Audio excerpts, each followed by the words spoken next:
Right. So this is a differential equation question, as you can tell, because it says consider the differential equation. Second derivative is just deriving this thing implicitly, technically, because you're deriving with respect to x.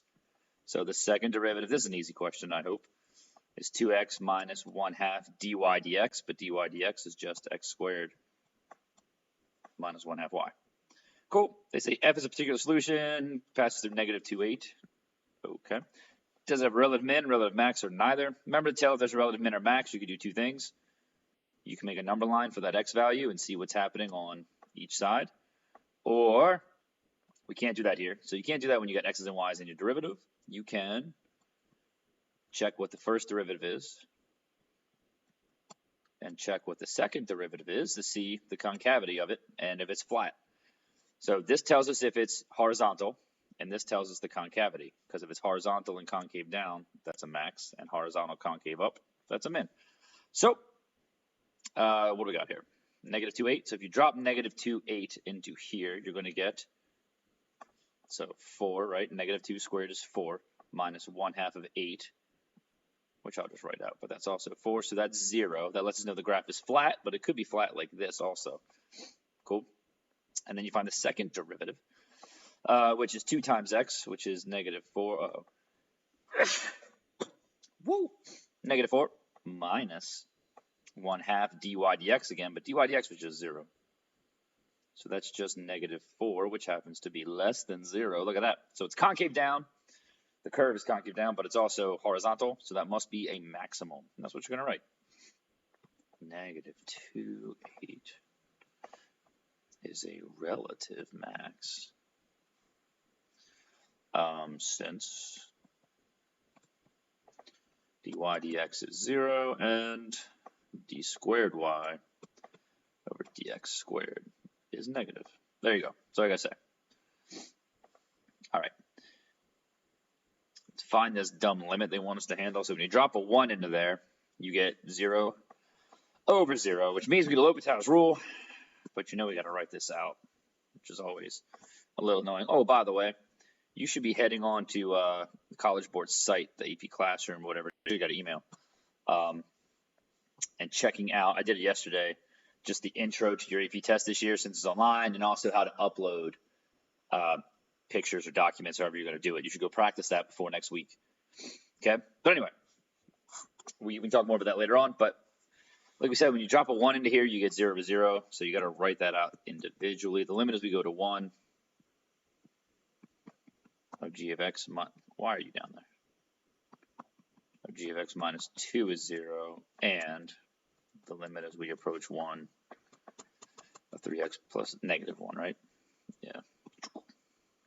Great. So we're at negative 1. This is also 0. So I can lope it out. There we go. Just kidding. You can't write that. That's ridiculous. I can use L'Hopital's rule.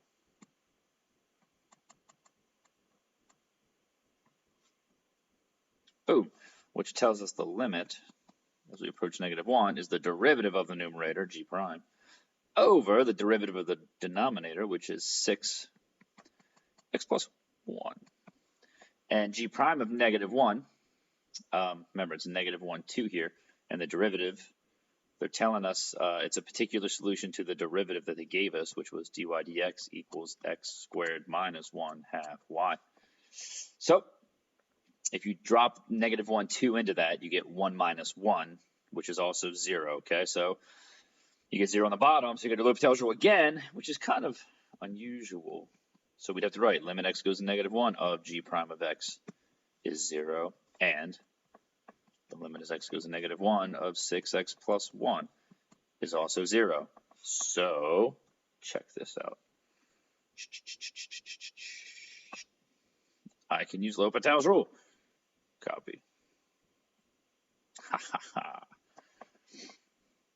All right, so we'll do it again. So this turns into, this says so. The limit as x goes to negative 1 of g double prime of x over 6. And g double prime of x comes from that second derivative, which was, I'm just going to write it in here. X goes to negative 1. What was it? 2x minus 1/2 dy dx, which would be g prime, over 6. You drop a -1 into that thing, you get -2, minus a half g prime, but g prime at -1 is just 0. So you get -2 over 6, which is -1/3. Okay. It's unusual for them to make you do L'Hopital's rule twice, but they could do it. It's not anything crazy. All right, so that's C. Also not difficult. I hope you get a question just like this. And it says, yeah, Euler's method, I would expect, right? That's definitely a BC topic. Well, you blurry. There we go.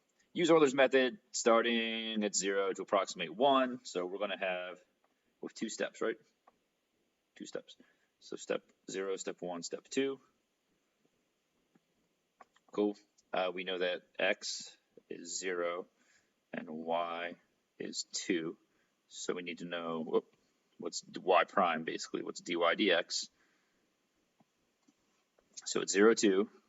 dy dx is 0 minus 1/2 times 2, -1. Is that correct? And then delta y is just dy dx times delta x. But if we're going from 0 to 1 in 2 steps, each step is a half. So that means this is going to be a half, and this is going to be our 1. So delta y is -1 times a half, which is -1/2, which means we go down a half, which makes this 1.5 or 3/2. The derivative there is going to be x squared, which is a 4th. But again, mess up, please let me know. Minus a half times 3/2, which is 3/4. So it happens to be -2/4, which is -1/2. However, we're only going to do a half of that because our step size is a half, so half of that is -1/4. So we're going down a quarter. That's 6/4 down 1/4, and you get 5/4. And that's our answer. We're going to write that up. H of 1 is approximately equal to 5/4. Okay.